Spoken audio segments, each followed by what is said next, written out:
உங்க பேர் என்னப்பா? உங்க பேரு சவுண்டா பேசுறேன். உங்க பேர் பாண்டிச்செல்வி.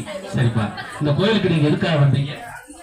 குழந்தை வர கேட்டு வந்தோம். 6 வருஷம் கல்யாணம் முடிஞ்சு குழந்தை கன்சீவ் ஆனாலும் அது அபார்ட் ஆயிடும், ஏதாவது போயிட்டே இருக்கும். அப்போ இங்கே வந்தோம். சாமி வந்து பௌர்ணமி பூஜையில் கலந்துக்க சொன்னாங்க. கலந்துக்கிட்டோம். அது கலந்துட்டதுக்கப்புறம் குழந்தை நின்றுச்சு. அதுவுமே கொஞ்சம் பிரச்சனையாகவே தொடர்ந்து வந்து கலந்துக்கிட்டே இருந்தோம். குழந்தை நல்லபடியாக சுகப்பிரசவமாக பிறந்துருச்சு. சரிப்பா, அந்த கோயிலுக்கு வந்ததால உங்களுக்கு அந்த நன்மை கிடைச்சிருக்குது. நீங்க கோயிலை வந்து எப்படி சாமி எப்படி நினைக்கிறீங்க? எப்படி குலசாமியை விட ஒரு இதா எங்களுக்கு மேலே எங்களுக்கு ஆயிடுச்சு. ஒரு துணையாவே கடைசி வரை அப்படியே தொடர்ந்து வந்துட்டு. என்ன குழந்தை பிறந்திருக்குமா? ஆண் குழந்தை. சரிப்பா, எத்தனை வயசு குழந்தை பிறந்த 4 மாசம். 4 மாசம் ஆகுது. சரி, இந்த கோயிலுக்கு அடிக்கடி வந்துகிட்டு இருக்கீங்க. சரிப்பா, ரொம்ப சந்தோஷம்ப்பா.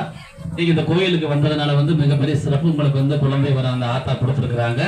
அது போல நீங்க அங்க ஒரு பக்கத்துல உள்ளவங்க சொல்லுங்க, இந்த மாதிரி கன்சீவா ஆகாதவங்க, இந்த மாதிரி கலையை திருமணம் முடிச்சு குழந்தை இல்லாதவங்க இருப்பாங்க இல்லையா, அவங்ககிட்ட சொல்லுங்க. அவங்கள்ட்ட சொன்னா இந்த ஆத்தாண்டவை தான் கண்டிப்பான முறையில அந்த குழந்தை வரத்தை அந்த ஆத்தா கபால காளியம்மன் கொடுப்பாங்க அப்படின்னு சொல்லுங்க. ரொம்ப நன்றிப்பா. நீங்க அடிக்கடி கேட்டுக்கொள்ளுங்க.